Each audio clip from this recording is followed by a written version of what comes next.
I'm Alex Del Sordo, and we are at another Coaches Yelling episode for what with Rower's Choice. Now, this is an exciting time. We've had a very positive results for our first ever episode, over 300 views on YouTube, coaches and athletes telling us how great of an idea this is. And I got the veterans back. I got Mike Wallin, Luke Walton, and Kerry Simmonds back, but we have a newbie. We have Reid Johnson, who is going to get crushed in Coaches Yelling, but I'm very excited to introduce my first person, Kerry Simmonds, gold medalist in the Olympics, two-time world champion, but the biggest loser from last week. Welcome to the show. Thank you for having me again, and I hope to represent you all better, those watching.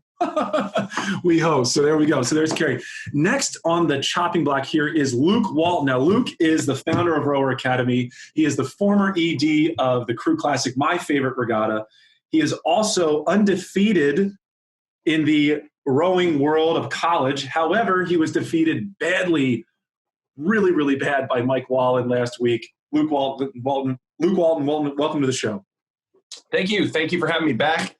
Wallin, I'm coming for you today, or whoever else thinks that they're going to win this thing. I am donning a silver medalist hat today. Yes. I am currently shaping the brim of my soon-to-be gold medalist hat for winning in the second episode. Welcome to the show. Now, the baby here, the young guy, the guy who thinks he's super cool and has some rowing experience, never won a national championship, never won an Olympic gold medal, has been defeated his entire career. Reid Johnson, welcome to the show, man.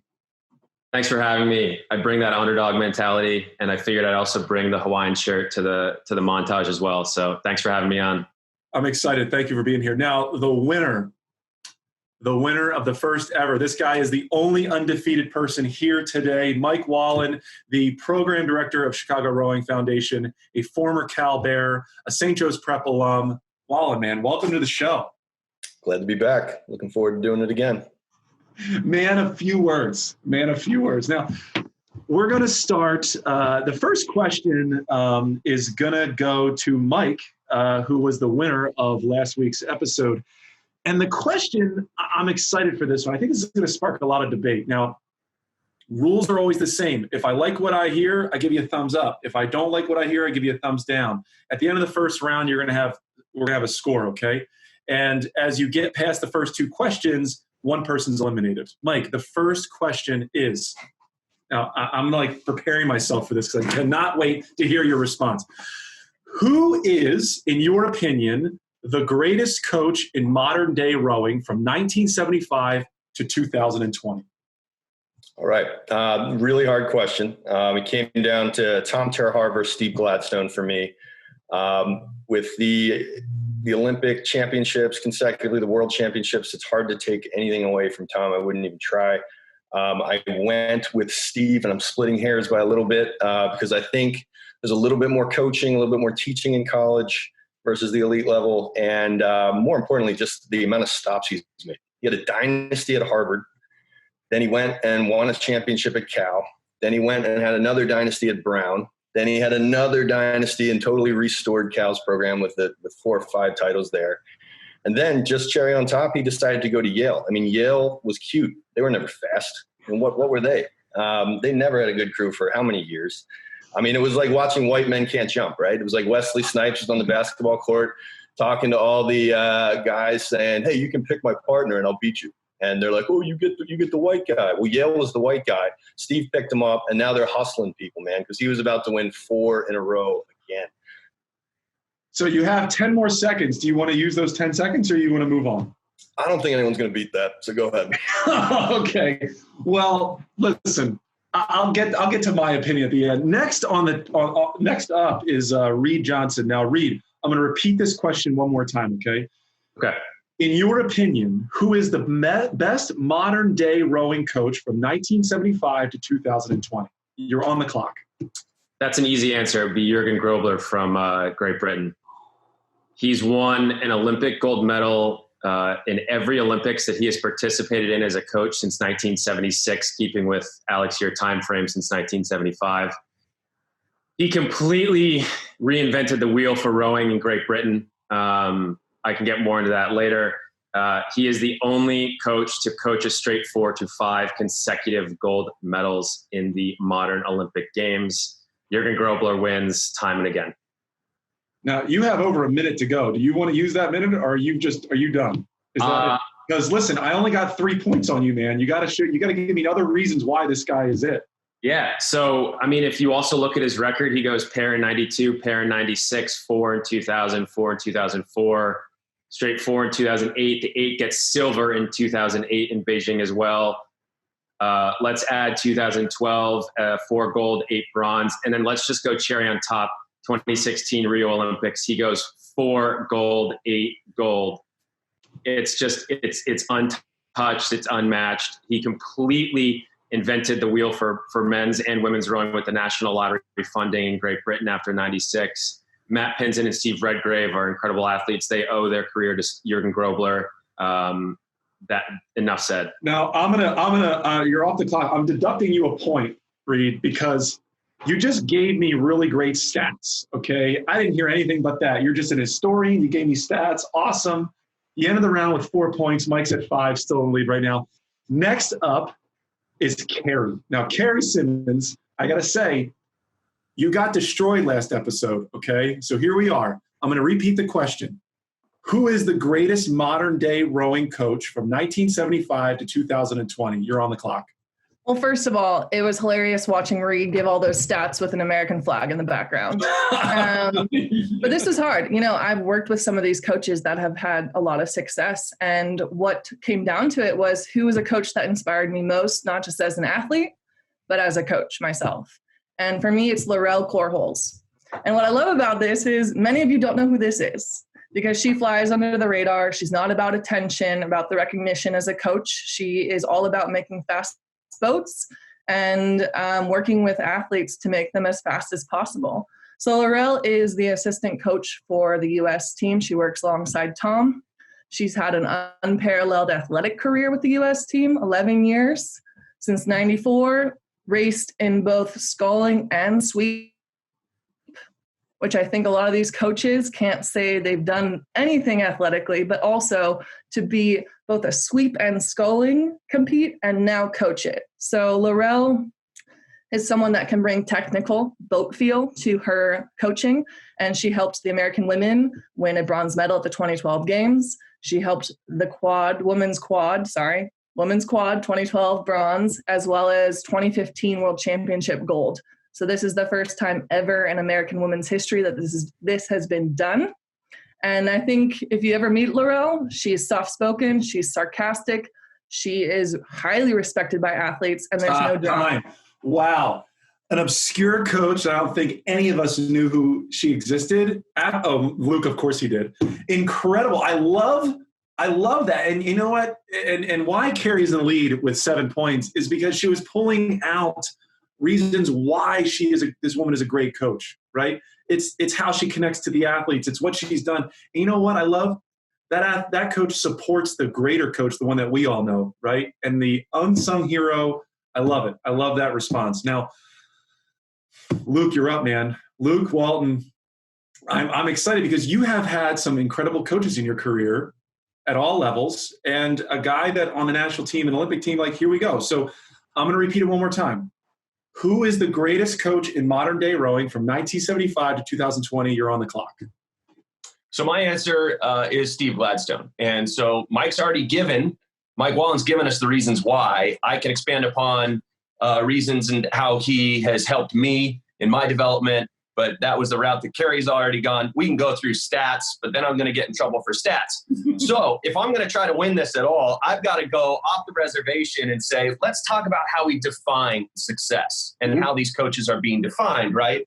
So with Gladstone, it's that he's doing it in different programs. Harry Parker at Washington doing it for over 50 years in one place. There's only 5 or 6 coaches in the history of Harvard rowing. Harry's one of them, 50 years, right? Gavin at Temple, right? Dad veils are what Temple went after every single year, and with that stat, what is it? 20 Dad veil titles with 13 consecutive from 89 to 2001. That's dominant within your division. So we've crossed divisions, right? It's been D1 and then it's D2 and it's Olympic. What about Mike Tatey?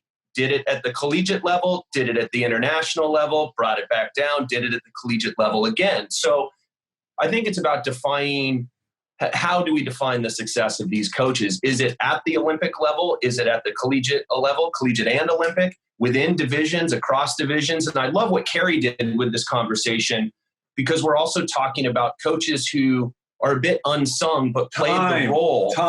So, Luke, I got a tough thing here, guys. I had 4 or 5 coaches that Luke talked about, and we're crossing. The one thing I do appreciate, and we're gonna end with Luke with 5 points. So we have a tie between Mike and Luke. We're gonna get back to this question on the next round because there's a lot of things I think everyone said that we need to debate more. We're gonna take a short break for the word from our sponsor, and we'll see you back in a couple seconds.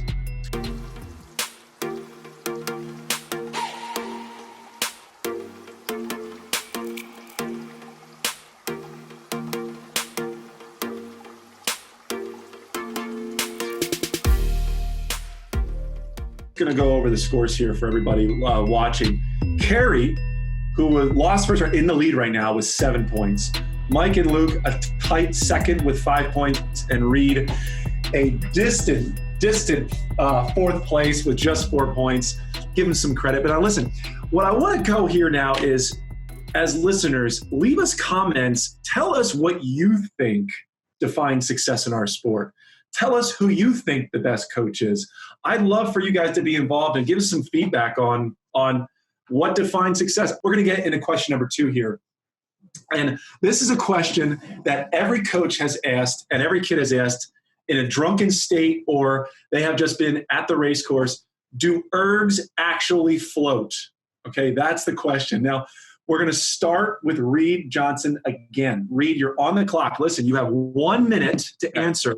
Do ergs actually float? You're on the clock.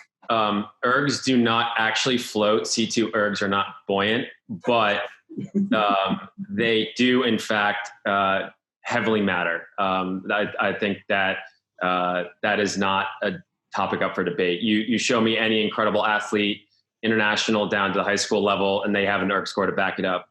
I don't care if they focus on the erg or not. Mahi Drysdale does not necessarily focus on the erg. He just got on the erg and ripped out close to a 15-minute 5K on the C2 static erg. It's just a fact. Power equals speed.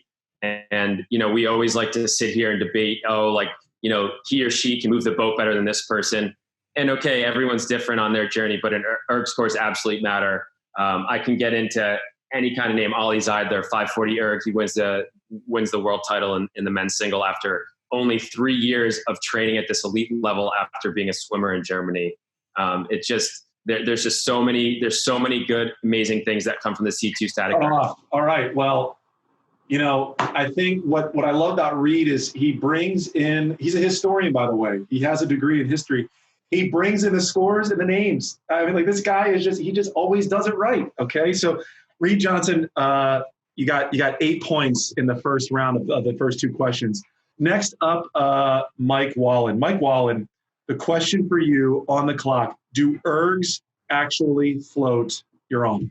I can't stand this question. I can't stand the people that act like they don't matter. Can we just please all agree that this is a huge factor in how fast you can go? It's not about comparing this guy to that guy. It's about comparing you to you. If you go 6:10 or you go 6 minutes, which version of you is faster? That's completely tangible. You're faster. Okay. Does that mean every 6:10 loses to every 6 minutes? No, there's other factors, but I'll tell you this, every 7 minute loses to every 6 minute. So there you go. I mean, at some point it just tangibly matters, whether it's you or like a big gap. Okay. And it matters to teams too. Show me a team that has a room full of bad erg scores and I'll show you a slow ass team. Okay. You can't do it. There has to be an athletic fitness culture in the program, and it has to be inside of each rower or it's just not going to go fast. I can't stand the technique stuff. It gets overblown. This isn't a magic show. We're not coming down to the race holding our little Harry Potter wands. We're holding an oar and we have to smash it for 6 minutes. Man, awesome. That, I got a feeling that all 4 people are just going to agree to the same thing. They're all going to agree that ergs are it. But it comes down to the argument. How strong is your argument? And Mike had a good argument there. He finishes the round with 11 points. So Reid, you're at the bottom right now, man. I'm sorry to say, you're at the bottom. Kerry, the question for you now. Listen, you are at 7 points right now. 1 more point to tie, 2 to advance. Do ergs actually float? You're on the clock. All right. So the question is, do ergs float? Not do ergs matter, guys?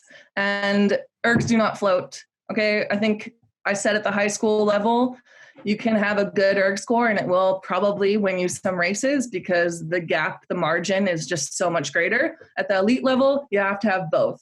Erg is a measure of fitness for coaches. It's universal for recruiting. You know, we use that 2K score to recruit kids. But at the end of the day, it does not mean if you have a fast erg score, you're going to move a boat fast. It's a great tool. And I think it's underutilized in that sense. People are rolling like donkeys on the erg just to get a fast score. Do the same thing in a boat, it's not going to work so well. But the erg is a great tool if you use it. Stable platform, you can work on things, body prep, recovery, relaxation, picking up the load, all of that translates if you use it. Okay, so time. So, you know, I gotta point this out. She is the only Olympian medaling person here. And there's a lot of weight to what she's saying. Okay, she's been at all levels, guys. And look, she ended the round with 10 points. So I got 1 more to go. We got Luke to close out the argument here. All right, Luke, you need 3 points to tie Reid, 4 to advance. And let's get him ready to go. Let's get his off muted. Luke, you know the question, man. Do ergs actually float? You're on the clock. So I'm going last again, which everyone thinks there's an advantage. I think it's a disadvantage. Everybody took all the good arguments already. You get to hear all the arguments, but they're already gone. They're all gone. Give you a point. To Reid's point, ergs do matter. As a proud midweight rower, it's a category, look it up, midweight rower, about 180 to 185 pounds for heavyweight rowing. Ergs matter because I can take them down. I've taken down a lot of guys in seat racing in 550s and under with a 602 erg, right? It's a power to weight ratio sport. That is vitally important. It's not just the speed, it's how you apply it technically, as Kerry was saying. To Mike's point, show me slow ergs and I'll show you a slow crew. Mike, 2000 Cal, slowest ergs in the Cal Boathouse, won the national title by 5 seconds. We technique that thing all the way down the course. A proud boat of midweight. So ergs do matter for fitness. It's you against you, like Wallin said. I think that's important. But we've seen the big ergs, and we've seen they do great in singles, but not in big boats. Man, we have a problem here, everybody. Luke ended with a tie with Reid, and I don't know how to handle this thing right now. This is the second time, okay? And you know what? Luke's right, okay? Luke is right. Going last is a disadvantage because everyone else already had their great arguments.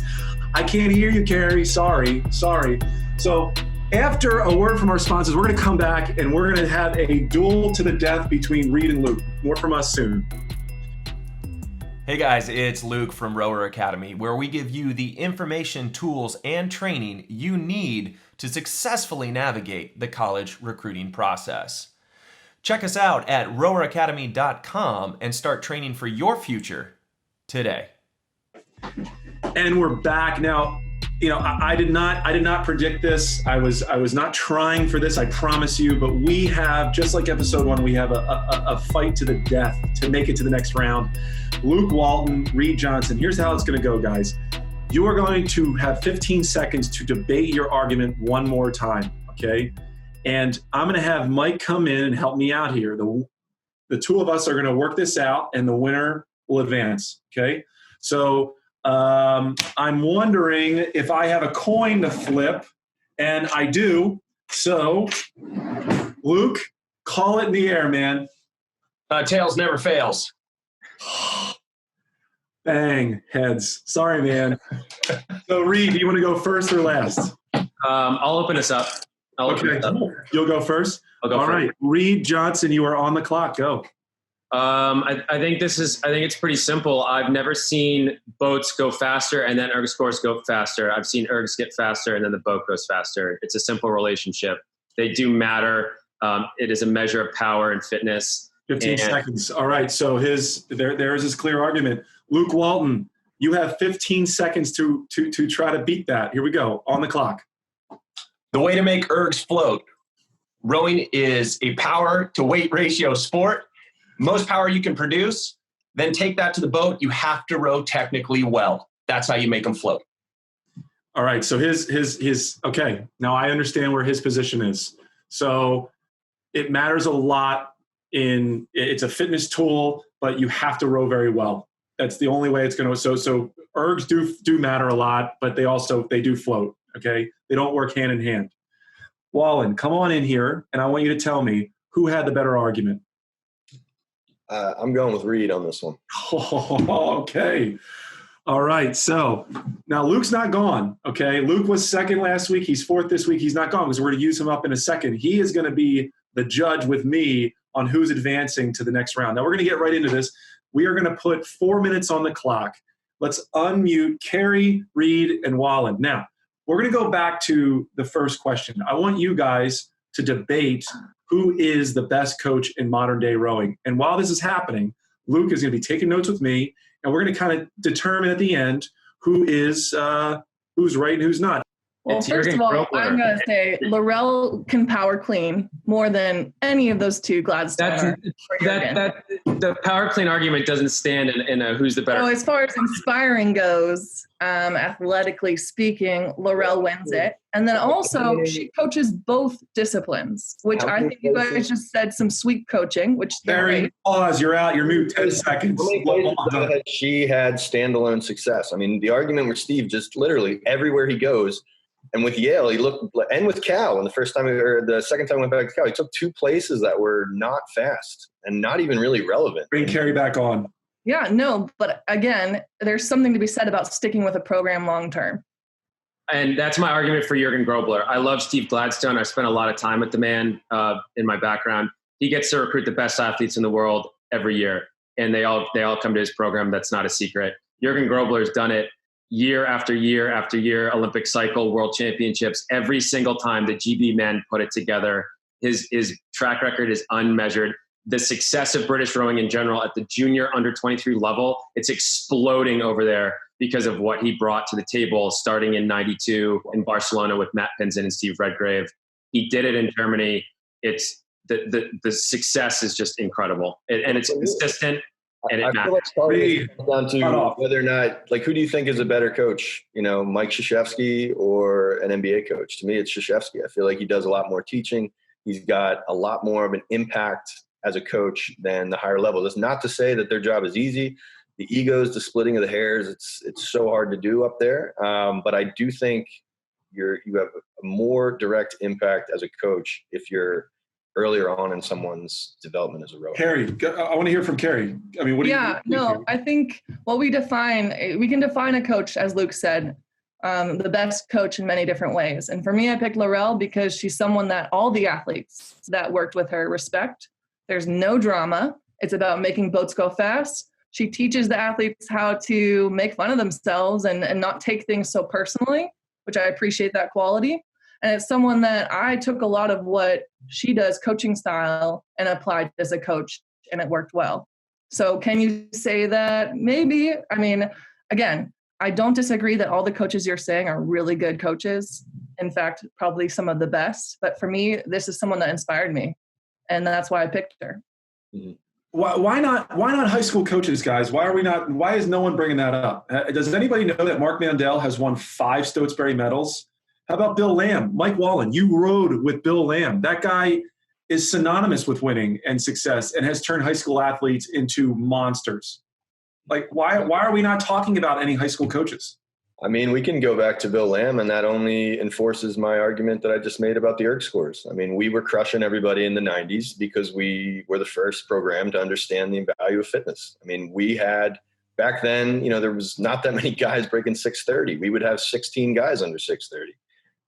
So, you know, guy got injured, guy burned out, no problem. Here comes another guy with a 620 to hop in the boat. And all right, let's cut him off. We're going to wrap this up here. I think we're going to be splitting hairs, but what it sounds like is everyone's in agreement that Grobler is amazing and Gladstone is fantastic. Like, I'm sure those guys are honored to be mentioned in this message here. But I love what Kerry is saying. There's just something about her argument that brings strength and and the fact that she actually experienced this woman as a coach, and I just really appreciate the argument. Now, let me bring Luke back in here. Luke, here's where I stand with my points. Now, I know that you were keeping track too. Kerry finished with 13, Mike's at 13, and Reid's at 10. So that leaves Kerry and Mike moving on. But do you think that Reid had a really strong argument that he could actually overtake any one of these two here at the end? I think Reid had a really strong argument for joining the British national team. I don't know if he's on here recruiting for Leander and for GB, but as Kerry said, he's got an American flag behind him. But all we've heard about is the success of GB rowing, and so Reid comes in strong with the stats. We all know who Jürgen Grobler is and how successful he's been and how successful GB has been over the years, and we can't really debate that. But I think where Kerry and Mike are coming from is a position of impact. Not just success, but a position of impact over their rowers. And that's not to say that Grobler hasn't impacted his rowers. But when it comes to shaping young men and women and shaping their lives, that's the high school college debate about how a coach helps shape an athlete into a young man or woman. Then you and I are in agreement. Then we're going to move on. So after we get back from a word from our sponsors, we're going to get into the Kerry and Mike Wallin showdown. This is going to be the two pitted against each other in a 2-question battle. But let me repeat this again. If you've been watching this podcast or listened to the podcast or have watched this YouTube video, send us your feedback. Give us your comments. Tell us who you think the best coach is. Do you agree with Kerry? Do you agree with Reid? Do you agree with Wallin? Do you agree with Luke? Tell us your thoughts and feelings. So when we get back from our sponsors, we're going to get into the showdown. Have you tried other online team management systems but been frustrated by the lack of features required for rowing teams?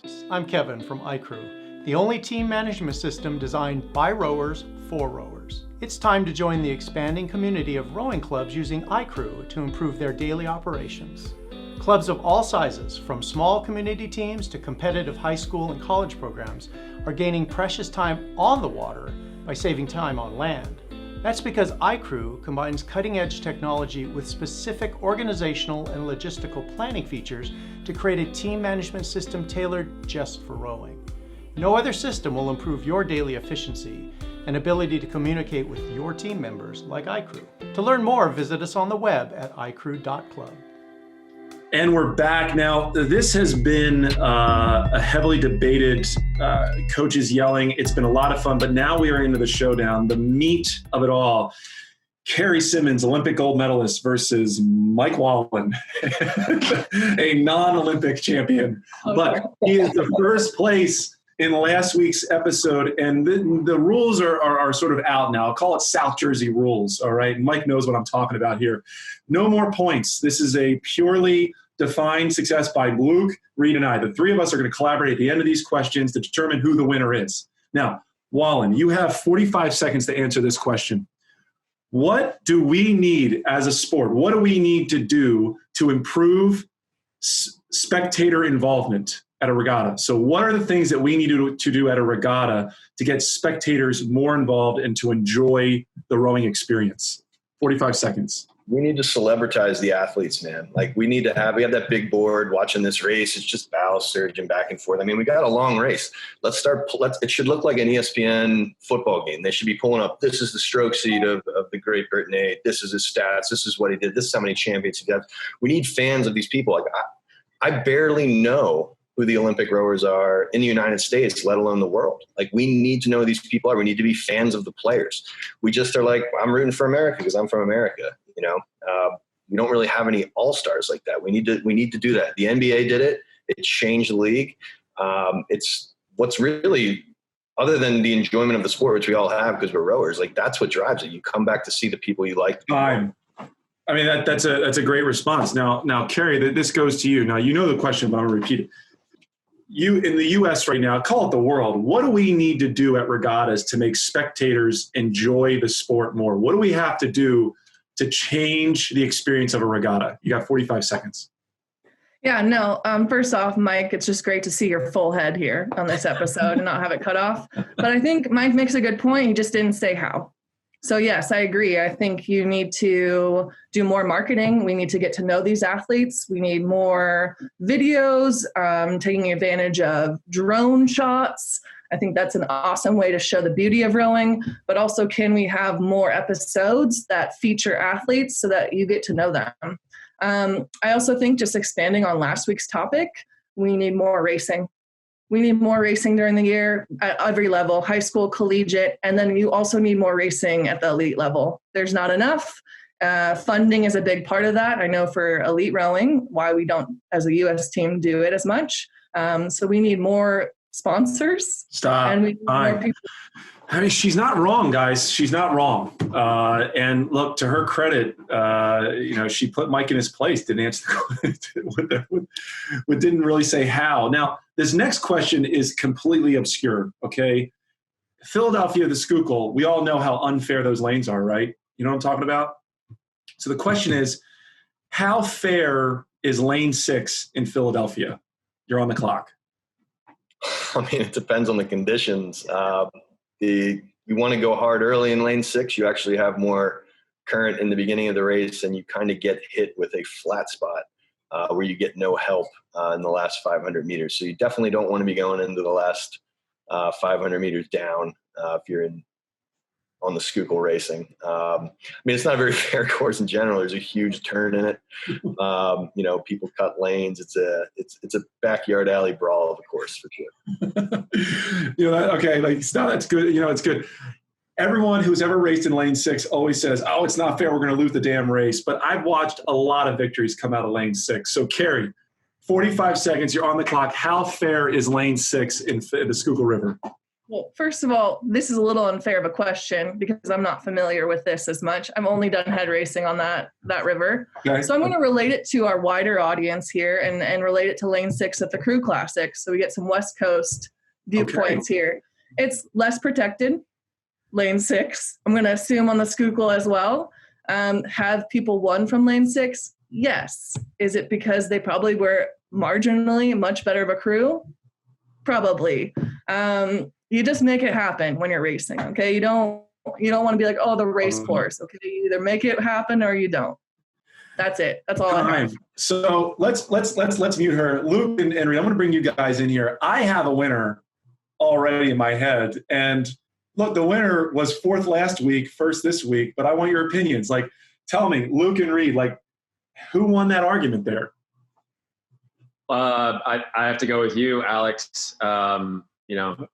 Kerry just she brought more depth to her points. There was a little bit like cleaner sort of argument across the board from her, and I do agree. While lane 6 here, lane 6 there, lane 0 here, it's all unfair. But at the end of the day, it's like we're an outdoor sport. We deal with it, and it's may the best boat win no matter what. Luke, what do you think? Well, I liked Mike's answers. I obviously like Mike's answers. I loved that he did have a bit of a home field advantage in that second question, right? And was able to speak very accurately. He could probably tell us every 100 meters what to expect out of lane 6, right? But I also like what Mike has to say about making rowing more professional, giving younger athletes role models to look up to, giving us the ability to know who these people are. But in both arguments, I think Kerry sort of +1'd it in the sense that when the question out of lane 6, she adapted. She talked Crew Classic, and she talked about what she knew and demonstrated knowledge of the Crew Classic course, a title course. If you guys want to know how to win out of lane 6, I can show you on tide charts how to do it. I know a guy who knows. But last thing I would say, one of the things that I really enjoyed that Kerry did is saying that we need more shows. We need more outlets that are talking rowing, bringing these athletes to attention. It's a shameless plug for what we're doing here. So well played, Kerry. I think Kerry wins the day. I really do. I think she wins the day. I think we're all in agreement. So when we get back from a word from our sponsors, we're going to have Kerry give some FaceTime. She's going to talk about how great she is at winning the second episode of Coaches Yelling. So more from us after our sponsors.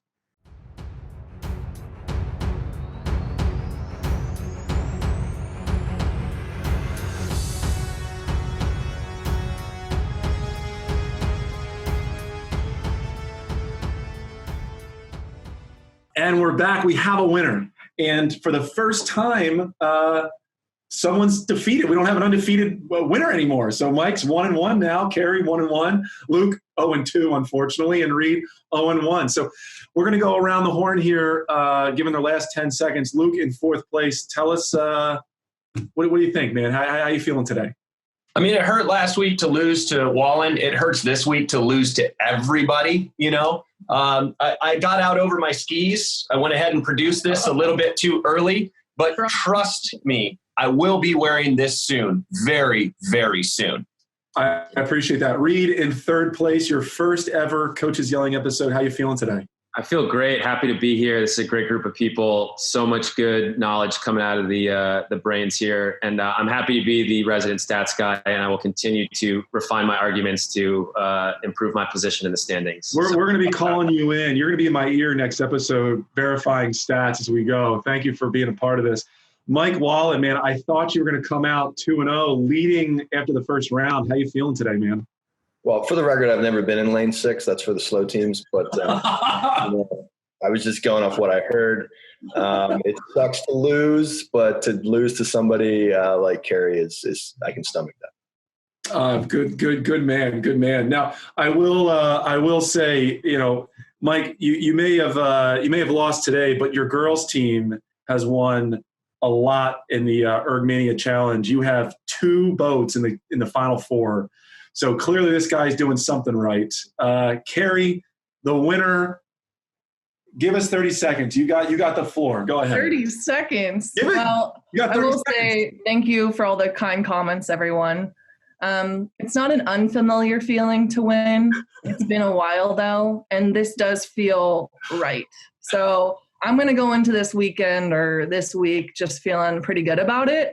But yeah, no, this has been a lot of fun talking rowing and hopefully sparking some conversations amongst you guys. I love it. Now, I hope you've enjoyed watching episode 2 of Coaches Yelling. If you want to be a part of Coaches Yelling and you think that you can beat Kerry, Luke, Mike, or Reid, give us a call, send us a message on Instagram or Facebook or YouTube. Also, if you think any of these people are wrong or right, comment. We want to know how you're feeling as coaches, as athletes. We want to know if we got it right. Maybe we didn't get it right. Maybe you have a better idea on who a better coach is, or maybe you have a better argument on if ergs float. This has been episode 2 of Coaches Yelling, and we hope you enjoyed. Thanks for watching.